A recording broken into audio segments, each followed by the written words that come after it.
à tous et merci de nous rejoindre pour l'Europe dans tous ses États à Amsterdam. Nous avons choisi ce mois-ci de vous emmener dans un pays du triple A, les Pays-Bas, qui sur la scène européenne joue la carte de l'orthodoxie budgétaire maximale et même de la réduction de l'enveloppe globale future de l'Union européenne.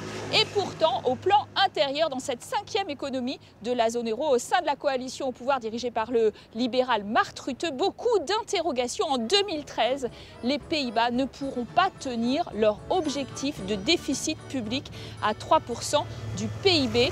Le point sur les contradictions néerlandaises. La patrie des orgues de barbarie, des peintres fous, du cannabis en vente libre, du quartier rouge et de la télé-réalité la plus trash. On avait presque oublié cette image des Pays-Bas, tant ils faisaient figure de perles à rigueur sur la scène européenne. Chouchou des agences de notation, ils ont limité leur endettement à 70% du PIB, mais leur chômage a grimpé en flèche pour atteindre 7,7%. Vexation suprême, ces défenseurs zélés de l'orthodoxie budgétaire à Bruxelles ne parviendront pas à remplir leur promesse de ramener leur déficit à 3%. La coalition libéraux-travailliste de Mark Rutte a même levé le pied sur les mesures d'austérité pour 2013. Forts de leur réputation de sérieux, les Pays-Bas ont réussi à imposer un des leurs à la tête de l'Eurogroupe, Jeroen Dijsselbloem, frais émoulu ministre des Finances, qui a démarré son mandat sur fond de gestion calamiteuse de la crise chypriote. Alors, un modèle, les Pays-Bas? État des lieux tout de suite dans cette émission. Et pour démarrer notre émission, nous allons à la rencontre d'une invitée qui nous arrive en vélo. Bonjour, Judith Merkis. Vous êtes députée européenne chez les socialistes et démocrates au Parlement européen. C'est le parti PVDA aux Pays-Bas. Et vous êtes, on le voit, une fan de vélo. Il faut dire que votre pays, c'est presque 17 millions d'habitants, 18 millions de vélos. Cherchez l'erreur. Encore plus, on a même plusieurs. Un pour le transport des enfants, un pour le sport et un pour la vie quotidienne. Oui, le vélo fait partie de notre ADN aux Pays-Bas parce que nous avons un pays plat. Et puis vous avez beaucoup de pistes cyclables aussi. On a même une autoroute parce qu'on a des cyclistes qui sont très forts et qui roulent très vite et des cyclistes qui sont moins forts. Alors pour cela, il faut avoir un peu d'ordre. Vous nous avez amené la toute dernière nouveauté, le vélo électrique. Alors ça, c'est la dernière innovation parce que nous avons tous des défis en commun en Europe. Une population qui vieillit, on veut tout baisser notre émission CO2 et aussi continuer une vie en pleine santé. Et je crois que le vélo est la réponse pour tout cela. Ah bah si vous nous recommandez le vélo électrique, on va tout de suite l'essayer. Merci. We hebben al ontzettend veel fietsen in Nederland, maar dit is wel erg handig. Ja, de elektrische fietsen die worden in Nederland steeds populairder. Er zijn er nu al ongeveer 200.000 in 2012 verkocht. En we verwachten dat die stijging ook wel zal doorzetten.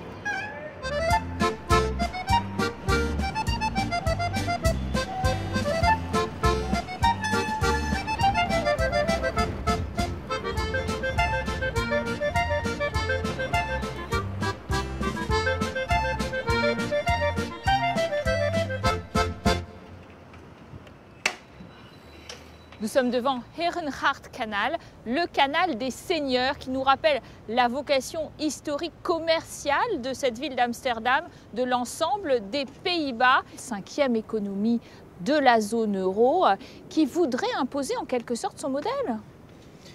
Mais je crois que nous sommes tous uniques, il ne faut pas se copier. Nous sommes tous dans ce mariage de euro, ce qui veut dire qu'il faut absolument avoir des conditions communes, comment dépenser notre argent, comment avoir un ordre dans notre budget. Mais il faut tout diminuer. Diminuer alors le budget européen et aussi les budgets nationaux. Parce que si on n'a pas des recettes, on peut pas dépenser. C'est un Néerlandais, parce qu'il appartenait d'ailleurs à un pays du triple A, qui a été nommé président de l'Eurogroupe, Jeroen Dijsselbloem. Quasi inconnu sur la scène européenne, son premier Eurogroupe a consisté en un plan sur Chypre qui s'est révélé désastreux. Tous les ministres des Finances de l'Eurozone étaient d'accord concernant la Chypre, y inclut Jeroen Dijsselbloem qui est en fait le président de la groupe euro. Et je crois qu'il a bien fait. Seulement, il faut absolument que le plan concernant la Chypre et tous les autres pays de l'Eurozone, qu'on a l'accord, le soutien aussi du peuple. Je crois que Jeroen Dijsselbloem est nommé parce qu'il est le meilleur qu'on pourrait avoir. Et pas uniquement parce qu'il est de votre parti. Tous les gens dans mon parti sont excellents.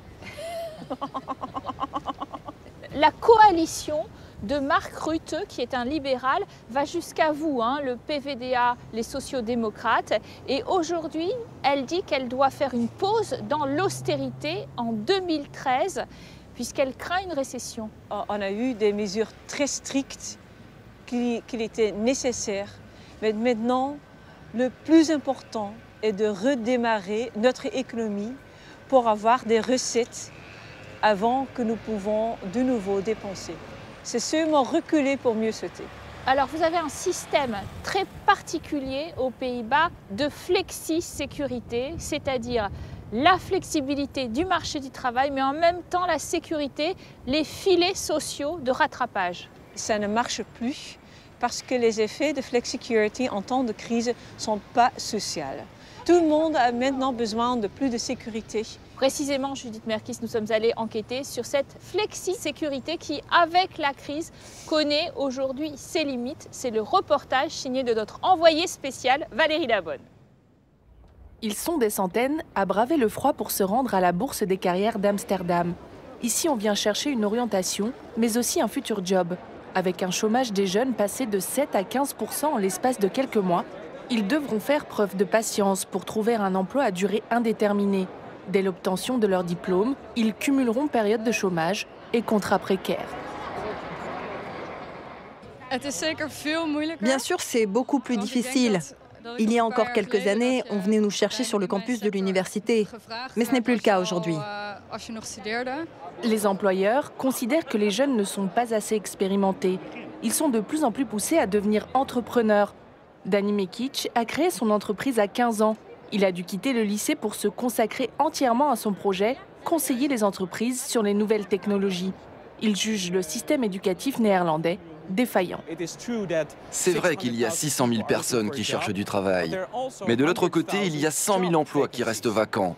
Ce qui signifie que le problème, ce n'est pas le chômage, mais le premier problème, c'est qu'il y a un décalage entre les emplois disponibles et ceux qui cherchent un travail. Votée en 1999, une loi de flexi-sécurité a permis aux entreprises de licencier plus facilement. En échange, les chômeurs reçoivent des allocations plus généreuses de l'État. Un texte qui a permis pendant des années aux Pays-Bas de connaître le plein emploi. Plusieurs dispositifs sont mis en avant. Auto-entrepreneuriat, le contrat 0 heure permettant d'adapter les horaires du salarié en fonction de la demande et surtout le recours à l'intérim. 25 salariés sur 100 aux Pays-Bas n'ont pas un emploi à durée indéterminée. Pour beaucoup d'entre eux, ces emplois flexibles sont une étape à franchir avant d'accéder aux emplois à durée indéterminée. Cette situation s'est un peu détériorée, surtout à cause de la crise. Pour la première fois depuis 15 ans, le bon élève de l'Europe connaît une augmentation significative de ses demandeurs d'emploi. Piqués au vif, les autorités ont décidé de prendre le taureau par les cornes. Depuis 2 ans, l'Agence pour l'emploi de Dordrecht et les grandes agences d'intérim organisent des speed dating pour favoriser un retour rapide sur le marché du travail. C'est plus sain pour vous-même, pour vos enfants et même pour le pays de travailler afin d'avoir un salaire. Quand vous avez été formé pour être professeur, vous allez chercher un emploi en tant que professeur. Mais s'il n'y a pas de poste disponible, quelle qu'en soit la raison, vous aurez peut-être les compétences pour travailler dans le secteur des soins ou dans le médical. Accepter le déclassement et une baisse de salaire, beaucoup l'ont fait à 50 ans, victimes des licenciements. Créée en 2001, l'agence d'intérim Outwit s'est d'ailleurs spécialisée dans les placements de seniors et retraités. Plus flexible, plus expérimentée et moins souvent malade, avec ses arguments, elle a réussi à faire embaucher des intérimaires comme Martin, mais c'est de plus en plus difficile aujourd'hui. Les entreprises vous demandent qui se porte garant pour savoir si vous êtes un bon employé. Vous pouvez tenter de les convaincre avec vos arguments, mais il faut maintenant le prouver. C'est ça la difficulté de nos jours. Effrayé par la conjoncture, le gouvernement est tenté de remettre en cause la partie sécurité du dispositif. Diminuer les allocations chômage et les verser moins longtemps leur permettrait de réduire les dépenses de l'État en ces temps de rigueur budgétaire.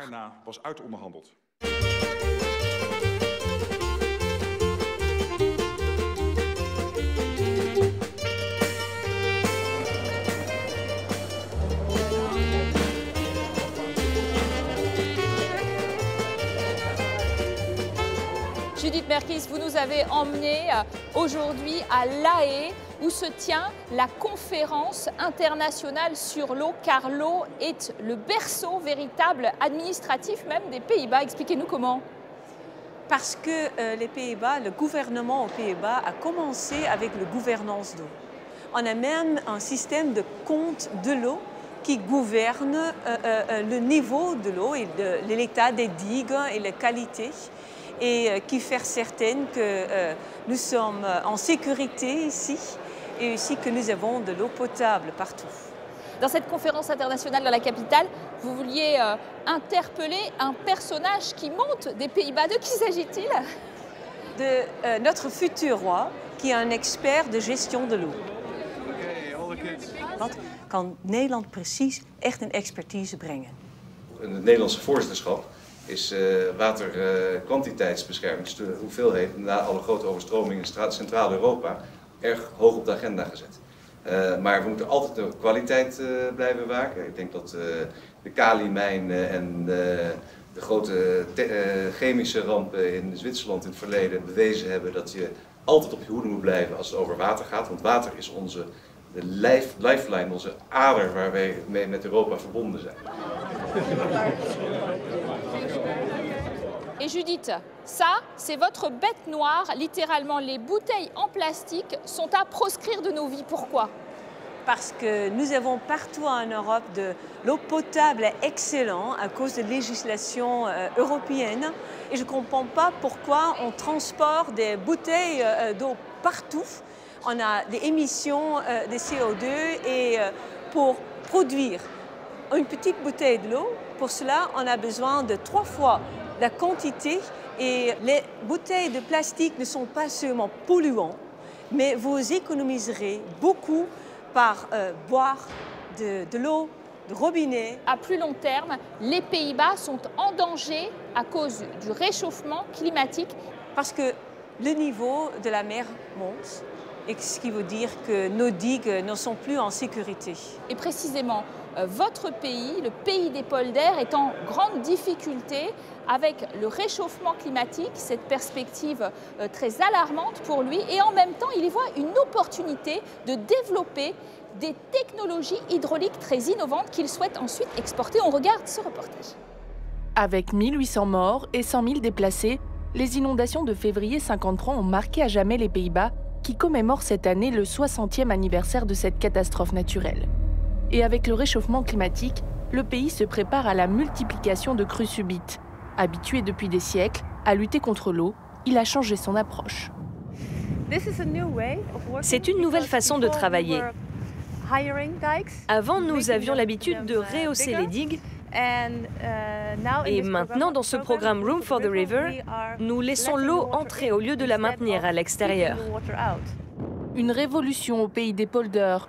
Pendant des siècles, les moulins ont pompé l'eau pour créer de nouvelles terres cultivables. Mais aujourd'hui, on laisse la nature reprendre ses droits. Depuis 2010, le gouvernement a mis en place le programme Delta. À sa tête, un commissaire en charge de gérer les 1,3 milliard d'euros de dotation annuelle pour protéger 60% de son territoire de la montée des eaux. En fait, nous dialoguons avec les gens qui se trouvent le long des rivières, le long de la côte ou sur les rives des grands lacs. Et du coup, tout le monde est impliqué. Ils peuvent alors influencer nos plans et nos mesures parce que nous ne sommes pas en train de réagir à un désastre en travaillant dur et dans l'urgence, mais nous travaillons pour éviter un nouveau danger. Pour protéger la grande ville qui se trouve en amont, il a fallu agrandir le lit de la Meuse et déplacer 17 familles. Seuls 9 ont accepté de rester, mais sous condition. Reconstruire leur ferme sur des monticules de 6 mètres de haut pour garder leurs vaches au sec. La ferme des Broxman vient à peine d'être détruite, et s'il y a 10 ans ils ont été choqués par le projet, ils ont eu le temps de se faire à l'idée en travaillant avec les autorités. Dans la vie d'un homme, c'est exceptionnel de pouvoir construire 2 fermes, et à chaque époque avec le matériel dernier cri. C'est une chance en fait. Donc je n'ai pas eu mal au cœur quand on a démoli ma première ferme. Pas du tout. Avec 30% de son territoire sous le niveau de la mer et ses 3000 km de digues, les Pays-Bas se doivent d'être à la pointe de la technologie de maîtrise d'œuvre hydraulique. Ici, nous testons combien la végétation, les plantes, les arbres peuvent réduire la force des vagues. C'est aussi une nouvelle direction. En plus de nos digues sur les côtes, on utilise plus de solutions naturelles, comme le sable, la végétation et les plantes. Il y a aussi les maisons flottantes. Depuis 10 ans, elles ont fleuri dans le paysage. Elles sont dorénavant envisagées comme une solution face à une urbanisation croissante. Les Néerlandais utilisent l'eau comme une extension de la terre en y construisant des quartiers entiers. Nous, on a de la chance. On est pile dans la bonne dynamique. La dynamique du changement climatique, de l'urbanisation. Les technologies sont prêtes, et donc c'est le moment de faire de ces concepts une réalité. Et ce qu'on essaie de faire, ce n'est pas seulement de construire des maisons et des bureaux, mais de trouver des solutions pour des villes à travers le monde. New York, la Nouvelle-Orléans, les Maldives, le Vietnam et d'autres se préparent au pire avec l'aide des Pays-Bas. Et avec la multiplication des événements climatiques dans le monde, c'est un marché de plusieurs milliards d'euros qui s'ouvre à eux.